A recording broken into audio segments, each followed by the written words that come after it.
Hello and welcome to Ageless Rock Channel. Today we are going to check out pyramids of Naranjo in Guatemala. It is part of the larger Yaksha Nakum Naranjo triangle. It is very close to Tikal as well.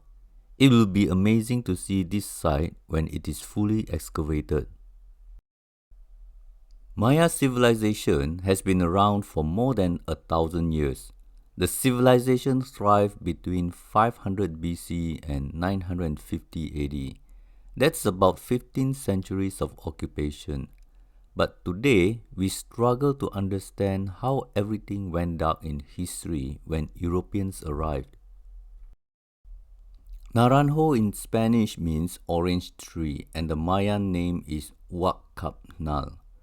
The ancient name is probably Sa'al, which means maize atole, which is a corn flour beverage. Sounds like a place which once had lots of orange juice and corn soup. Naranjo is about 16 kilometers away from Nakum and Yaksha. Nakum and Yaksha are approximately 11 kilometers away from each other.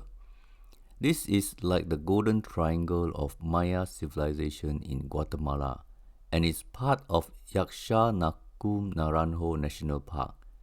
It is the largest of the three sites in terms of area, with approximately 2,500 structures under the green canopy of its dense forest. It is also the second largest site in Guatemala. The ancient city area is said to be about 8 square kilometers, which is roughly about everything you see on the screen.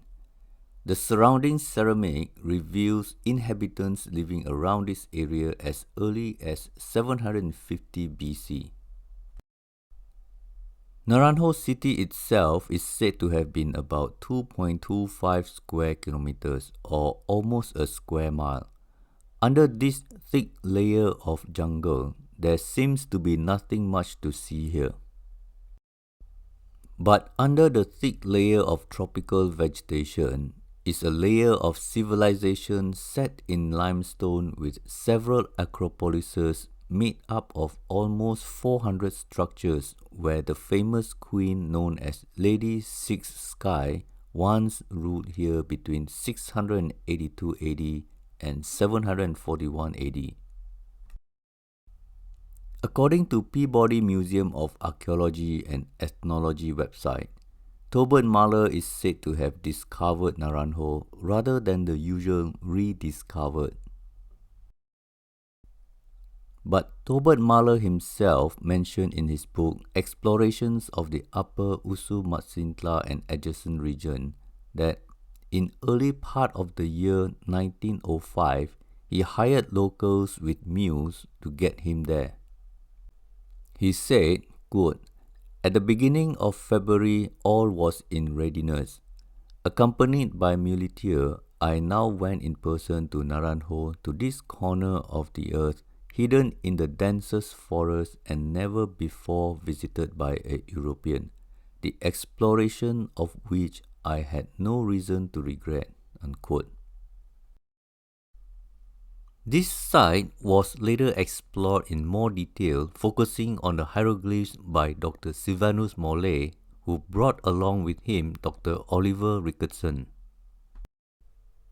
Naranjo site is a Maya site, and the amount of limestone needed to build this is so astounding that I wonder why inhabitants didn't use limestone material to build their own houses. Let's take a look at structure B18 in the blue box. Structure B18 is a famous monument. It is a huge pyramid with stairways on all sides and is assumed to function as a temple. This shrine on the top measures 20 meters by 11.5 meters and has over a dozen chambers. But if this is a shrine and has chambers for worshipping their gods, where are the statues and carvings of the gods? Why are they so uselessly narrow? Naranjo is famous for its stockpile of hieroglyphs and stelae.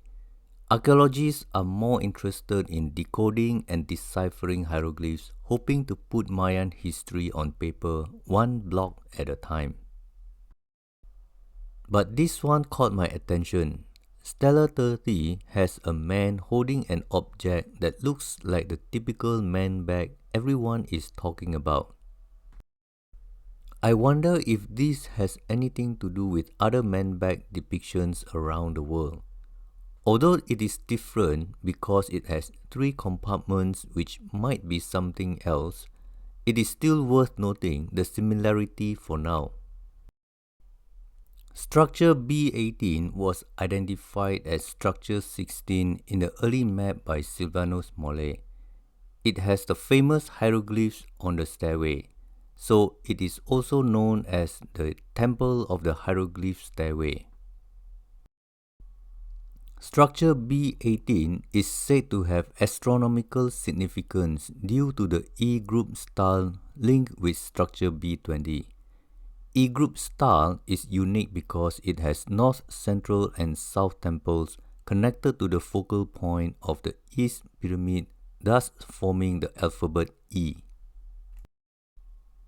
The famous E-group style in Washaktun has great accuracy for observing solstices and equinoxes, but many are not accurate for astronomical alignments. So we have to lower our expectation when it comes to this one. Naranjo site is relatively unexcavated and underexplored despite the fact that it has been rediscovered over 100 years ago. It will be an amazing tourist site if it is fully restored to the point where tourists can be amazed by the large platforms and pyramids and witness its significance during winter and summer solstices and spring and autumn equinoxes. For now, the pyramid looks less than spectacular due to little excavation done. You have to imagine what lies underneath the soil, which looks like a steep slope of a hillside. But with the existing work done, archaeologists can see it was once an imposing pyramid built over several stages over 1,000 years. Is that even the human behavior of ancient people to build a pyramid over such a long period of time and abruptly abandon it for a reason we have yet to find out? Structure B19 is a truncated pyramid northeast of Structure B18. It is 17 meters or 56 feet tall. There are 3 stelae found at the front of this pyramid. Structure B24 is on the south of B18. It is 25 meters or 82 feet tall. There are large masks decorating the upper level. To the west of Structure B18 is the Central Acropolis. It is a huge pyramidal platform known as Structure B15, which is flanked by Structure B14 and B16, both also known as palace structures. Structure B16 has 2 long chambers with ancient graffiti. Structure B15 is a 4-level pyramid with stairways on 3 sides. It rises 30 meters or about 100 feet and has substructures inside the pyramid. This pyramid is also known as 5-story palace or palace complex of the royalty. Structure B14, B15 and B16 forms a triadic structure which is a common Mayan architecture. This is one of the 6 triadic monuments in Naranjo. How can such achievements in human history be completely forgotten? With all that splendid imaginations of the ancient achievements, the actual Central Acropolis remains much to be desired as a tourist destination. The Central Acropolis is the main attraction at this site. It has Palace Complex of the Royalty or B15 structure, which is the most amazing monument. It is said to be a 5-tier pyramid while some wrote as 4 tiers. Since it is so awesome, archaeologists believe this to be where the royal families lived. I wonder if that actually happened because the rooms are typically long or too long and narrow to live inside. The amount of work and material used doesn't quite justify the need for a few royal rooms. Naranjo is a very big ancient Maya city based on the mapped out area. It has north, west, east and central acropolises. There were 44 kings who lived and died here as one single dynasty. But today, we know relatively little about how the gods were worshipped in these chambers and how kings lived in the pyramids with useless chambers we call palaces. This is hardly consistent with human nature, where super awesome civilization lost its culture and knowledge it once possessed. Structure C9 is the largest structure in Naranjo archaeological site that sits on a three-tier platform. Together with C6 and C7, they form a triadic pyramid. Pyramid C9 stands at 32 meters or 105 feet tall. The base is 79 meters by 59 meters. There is a stairway facing west. Pyramid C6 is 26 meters high, while Pyramid C7 is 24 meters high. This is a monumental achievement. So how come we have yet to know if it is a temple or a palace? Naranjo is a treasure trove of stelae and hieroglyphs. Archaeologists are mostly excited about the inscriptions, and a lot of information have been recovered through deciphering. However, I am also cautious about the accuracy of historical facts because mainstream narrative is based on a set of general rules that is forbidden to stray away. For example, this footnote caught my attention says, some Maya monuments bear dates so remote that they can refer only to mythological or traditional events.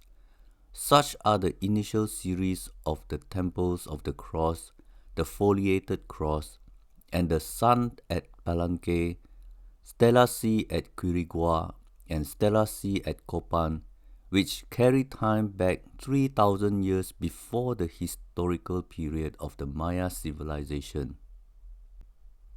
Such dates are in no sense contemporaneous with the time in which they were sculptured, and doubtless refer to events which even the ancient Mayas regarded as mythological or traditional. Contemporaneous, as used here, signifies that dates thus described were synchronous with the period of the erection of the monuments upon which they are sculptured. It simply means that if the mainstream has already determined the timeline for kingship, even the monuments they rely on to tell us what happened here would be considered a myth if the event happened older than the acceptable timeline. Well, that's all for today. I hope you enjoyed this short presentation on Naranjo archaeological site where astronomical monuments were built for astronomy while living in wooden huts. See you in the next video and have a wonderful day. This is Berniong signing out. Yaan ki ilik ulaak ki in.